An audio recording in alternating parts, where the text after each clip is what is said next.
India गठबंधन की संयुक्त प्रेस वार्ता में दिल्ली के मुख्यमंत्री माननीय अरविंद केजरीवाल जी, समाजवादी पार्टी के राष्ट्रीय अध्यक्ष माननीय अखिलेश यादव जी अपनी बात रखेंगे। दिल्ली के मुख्यमंत्री केजरीवाल जी इंडिया गठबंधन के लिए उत्तर प्रदेश में जनता से अपील करने के लिए आया है, वोट मांगने के लिए आया है। मैं उनसे अनुरोध करूंगा विनम्रतापूर्वक कि वो अपनी बात रखें। आज यहाँ आए हुए सभी पत्रकार बंधुओं को और जितने दर्शक ये देख रहे हैं उन सबको मेरा नमस्कार, मेरा प्रणाम। आज लखनऊ में मैं उत्तर प्रदेश के सभी मतदाताओं से इंडिया गठबंधन को भारी भरकम वोट देने के लिए, भारी मात्रा में वोट देने के लिए अपील करने के लिए आया हूं। मैं 4 बातें रखना चाहता हूं। पहले चारों बिंदु बता देता हूं, फिर उसको डिटेल में एक्सप्लेन करूंगा। पहला ये कि ये चुनाव भारतीय जनता पार्टी, मोदी जी अपने लिए वोट नहीं, अमित शाह जी को प्रधानमंत्री बनाने के लिए वोट मांग रहे हैं। दूसरी बात, योगी आदित्यनाथ जी को अगर ये लोग जीत गए तो योगी आदित्यनाथ जी को 2 से 3 महीने के अंदर उत्तर प्रदेश के सीएम पद से हटा दिया जाएगा। नंबर 3, इन लोगों की पूरी तैयारी है, अगर ये लोग जीत गए तो संविधान को बदल के SC ST और OBC का रिजर्वेशन खत्म कर दिया जाएगा। और नंबर 4, जो आंकड़े अब देश भर से आ रहे हैं वो ये दिखा रहे हैं कि 4 जून को इंडिया गठबंधन की सरकार बनने जा रही है और NDA को और बीजेपी को बहुत कम सीटें मिलने जा रही हैं। अब मैं अपने सबसे पहले पॉइंट पे आता हूं। जब 2014 में प्रधानमंत्री बने थे नरेंद्र मोदी जी, तो उन्होंने खुद एक रूल बनाया था कि भारतीय जनता पार्टी के अंदर और उनकी सरकारों में 75 वर्ष से ऊपर कोई भी व्यक्ति होगा तो उसको संगठन में और सरकार में किसी भी पद पे नहीं रखा जाएगा, उसको रिटायर कर दिया जाएगा। और उसका सबसे पहले उस रूल के तहत आडवाणी जी को और मुरली मनोहर जोशी जी को रिटायर किया गया था। और उसके बाद तमाम यशवंत सिन्हा जी, सुमित्रा महाजन जी, कई लोगों को यहाँ टिकट नहीं मिली। कई लोग जो पद पे बैठे हुए थे उनको पद से इस्तीफा दिलवा के उनको हटाया गया। ऐसे कई सारे लोग हैं। तो अब अगले साल 17 सितंबर को प्रधानमंत्री मोदी जी 75 साल के होंगे और मोदी जी ने तय कर लिया है कि अमित शाह जी को वो अपना वारिस बनाएंगे और अमित शाह जी अगले साल 17 सितंबर को देश के प्रधानमंत्री बनाने का उन्होंने तय किया है मोदी जी ने। इसके ऊपर मोदी जी पिछले 1-2 साल से लगे भी हुए हैं, क्योंकि भारतीय जनता पार्टी के अंदर अमित शाह जी के सामने जो जो बाधाएं पैदा कर सकता था नेता, एक एक करके उन सब नेताओं को साइड कर दिया गया, उनका पत्ता साफ कर दिया गया। शिवराज सिंह चौहान को हटा दिया गया, वसुंधरा राजे को हटा दिया गया, डॉक्टर रमन सिंह को हटा दिया गया, देवेंद्र फडणवीस को खत्म कर दिया गया, खट्टर साहब को खत्म कर दिया गया। एक एक करके सबको खत्म कर दिया गया। एक ही शख्स बचे हैं जो अमित शाह जी के रास्ते का कांटा बन सकते हैं। हेलो, आवाज आ रही है? आ रही है। एक ही ठीक है, आ रही है। एक ही शख्स हैं जो कि उनके रास्ते का कांटा बन सकते हैं, वो हैं योगी आदित्यनाथ जी। अब योगी आदित्यनाथ जी को इन्होंने हटाने का पूरा मन बना लिया है और अगर इनकी सरकार बनी तो 2 महीने के अंदर योगी जी को भी उत्तर प्रदेश के सीएम से हटा दिया जाएगा। मैंने दिल्ली में 3-4 दिन पहले ये प्रेस कॉन्फ्रेंस की थी और ये दोनों मुद्दे उठाए थे। जैसे मैंने मुद्दे उठाए थे तो अमित शाह जी ने और उनके कई नेताओं ने अपनी भावना प्रकट की कि नहीं नहीं, मोदी जी को 75 साल में इस्तीफा नहीं देना चाहिए, मोदी जी को 75 साल पूरा कार्यकाल पूरा करेंगे। उन सबकी भावनाओं की मैं कद्र करता हूं, क्योंकि अपने नेता के लिए जब भी ऐसी बात होती है तो सब लोग सामने आके बात करते हैं। लेकिन बड़ी बात यह है कि मोदी जी ने ऐसा नहीं कहा कि मैं 75 साल पे इस्तीफा नहीं दूंगा, मैं रिटायर नहीं होऊंगा। उनका अपना बनाया हुआ रूल है और मुझे पूरी उम्मीद है कि मोदी जी का अपना बनाया हुआ रूल है और मोदी जी अपने रूल को फॉलो करेंगे। नहीं तो लोग कहेंगे कि मोदी जी ने ये रूल आडवाणी जी को हटाने के लिए बनाया था, जब अपनी बारी आई तो नहीं। तो मोदी जी इस रूल का फॉलो करेंगे, ये पूरा यकीन है देश के लोगों को कि उन्होंने खुद रूल बनाया तो खुद फॉलो करेंगे। दूसरी बड़ी बात जो हुई कि जब मैंने कहा कि योगी आदित्यनाथ जी को 2 महीने में हटा दिया जाएगा, इस पे अभी तक भाजपा के किसी नेता की टिप्पणी नहीं आई है। 4 दिन हो गए, इसका मतलब ये तो कंफर्म करता है कि उन्होंने पूरी प्लानिंग कर ली है और उनके पक्ष में कोई बोलने के लिए तैयार नहीं है योगी आदित्यनाथ जी के। तो उनका हटना अब लगभग तय है कि योगी आदित्यनाथ जी को उत्तर प्रदेश के सीएम पद से हटाया जाएगा। दूसरी चीज, मैं उत्तर प्रदेश के सभी मतदाताओं को कहना चाहता हूं कि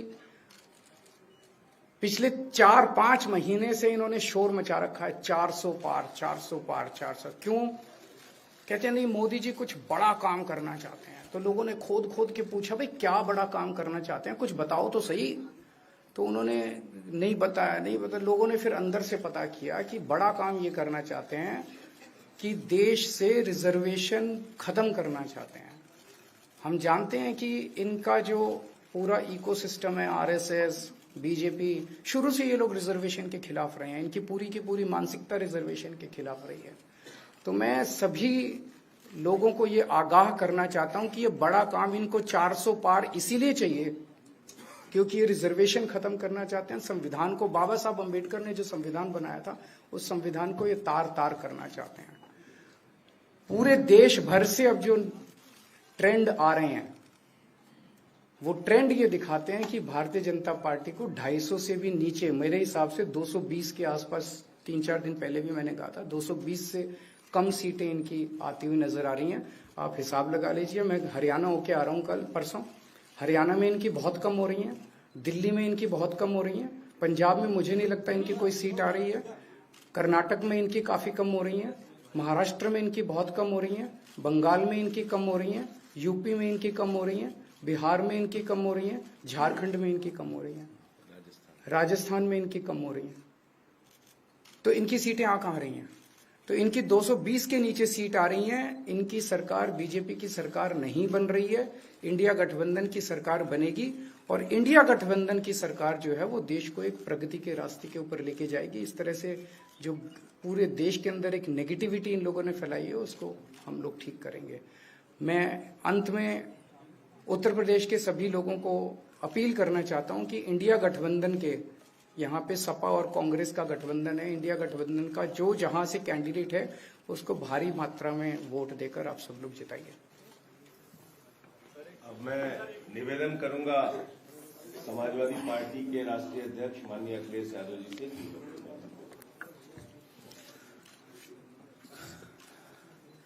आदरणीय अरविंद केजरीवाल जी का मैं धन्यवाद देता हूं। उन्होंने बहुत महत्वपूर्ण बातें आपके सामने रखी हैं। जो देश का माहौल है और 4 चरणों में भारतीय जनता पार्टी चारों खाने चित्त हो चुकी है और उनके आंसुओं की नदी उफान में है। भारतीय जनता पार्टी जो 400 पार का नारा दे रहे थे,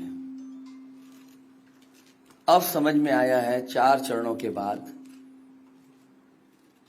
वो बात तो ठीक है कि आरक्षण पे सबसे पहले हमला करेंगे, लेकिन 400 पार नारा इसीलिए दे रहे हैं कि 543 में 400 के बाद वो सीटें देख रहे हैं, तो वो केवल 143 बन रही हैं। तो वो स्वयं स्वीकार कर रहे हैं कि 143 से ज्यादा वो सीटें जीतने वाले नहीं हैं, क्योंकि 400 पार सीटें 143 ही बनती हैं और 140 करोड़ की जनता इस बार इन्हें 140 सीटों के लिए भी तरसा देगी। ये यूपी, दिल्ली और पंजाब ये 99 सीट के खेल में ही उलझ जाएंगे। यहां कुछ इन्हें हासिल होने वाला नहीं है। रोटी कपड़ा और मकान की तो लड़ाई हम लोग लड़ेंगे, लेकिन रोटी कपड़ा और मकान से पहले हमें संविधान बचाना है। संविधान बचेगा तो लोकतंत्र बचेगा और बाबा साहब भीमराव अम्बेडकर जी का दिया हुआ संविधान ये हमें अधिकार, हमें न्याय दिलाता है। भारतीय जनता पार्टी की इस साजिश को आम लोग समझ गए हैं और इस बार सबसे बड़ी हार भारतीय जनता पार्टी की होने वाली है। अभी तक तो हम ये कहते थे कि ब्रह्मांड का सबसे बड़ा झूठ बोल रही है, अब लग ये रहा है हारने के बाद ये ब्रह्मांड का झूठ का विद्यालय खोलेंगे, यूनिवर्सिटी खोलेंगे और वाइस चांसलर और डीन पहले से ही रिटायर होकर के वहां अपने आप नियुक्त हो जाएंगे। इसलिए देश को बचाने के लिए आदरणीय अरविंद केजरीवाल जी आए हैं, हम लोगों का सहयोग और मदद करने के लिए आए हैं। मैं इनका धन्यवाद देता हूं और आप पार्टी, इंडिया गठबंधन, समाजवादी पार्टी, हम सब मिलकर के भारतीय जनता पार्टी को हटाने जा रहे हैं।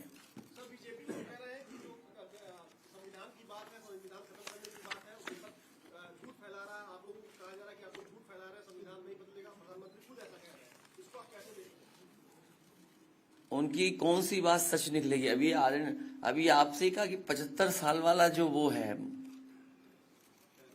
रूल नियम, उसको तो फॉलो किया जाएगा ना, इसी से पता लग जाएगा।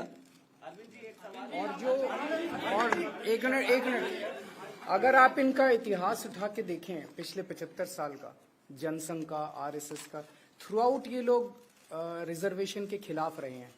तो अब 400 सीटें लाके ये संविधान बदल के उस रिजर्वेशन को खत्म करना चाहते हैं।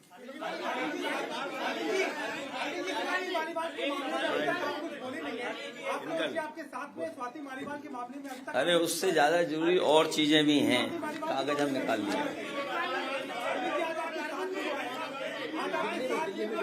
भाजपाई किसी के सगे नहीं है, ये है कि भाजपाई किसी के सगे नहीं है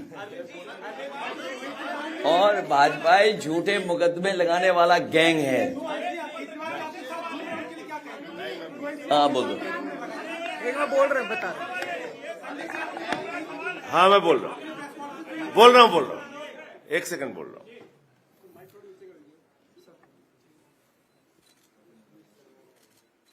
सब लोग, पूरा देश हतप्रभ है, दुखी है, आज तक पीड़ित है। मणिपुर के अंदर एक कारगिल योद्धा की पत्नी को निर्वस्त्र करके घुमाया गया, सैकड़ों महिलाओं के साथ दरिंदगी हुई, भारत के प्रधानमंत्री खामोश रहते हैं। हजारों महिलाओं के साथ प्रज्वल रवन्ना ने बलात्कार किया, दरिंदगी की, मां की उम्र की महिलाओं के साथ। प्रधानमंत्री कहते हैं ये भारत को मजबूती देगा, इसी को वोट देना। ये भारत का भविष्य है प्रज्वल रवन्ना, उसको भगा दिया जाता है बीजेपी के द्वारा। पहलवान बेटियां जब जंतर मंतर पे लड़ रही थीं न्याय मांगने के लिए, तो यही स्वाति मालीवाल जो महिला आयोग की अध्यक्ष थीं, रात में उनके समर्थन में गई थी, पुलिस के लोगों ने घसीट के मारा था। हमने देखा यहीं उत्तर प्रदेश के अंदर कुलदीप सेंगर के मामले में, हाथरस के मामले में, देश के प्रधानमंत्री खामोश रहते हैं, एक शब्द नहीं बोलते।